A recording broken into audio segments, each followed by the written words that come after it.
எல்லாருக்கும் வணக்கங்க. இன்றைக்கி ஒரு தக்காளி குருமா தான் பார்க்க போகிறோம்.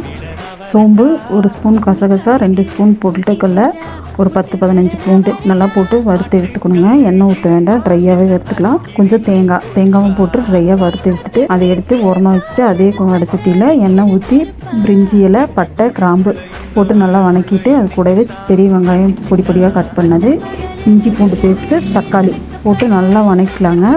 நல்லா வணக்கினதுக்கப்புறம் காஷ்மீரி மிளகாத்தூள் 1 ஸ்பூன், மஞ்சத்தூள் 1 ஸ்பூனும் போட்டு வணக்கலாம்.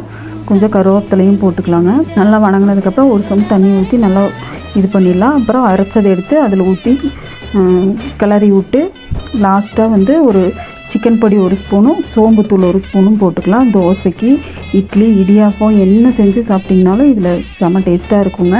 கடைசியில் கொஞ்சம் கொத்தமல்லி தழை தூவி விட்டுக்கோங்க, சோம்பு பொடியும் போட்டுக்கோங்க. போட்டிங்கன்னா செம்ம டேஸ்ட்டாக இருக்குங்க. செஞ்சு சாப்பிட்டு பார்த்துட்டு எனக்கு கமெண்ட் பண்ணுங்கள். ப்ளீஸ் என் சேனலை சப்ஸ்கிரைப் பண்ணிடுங்க.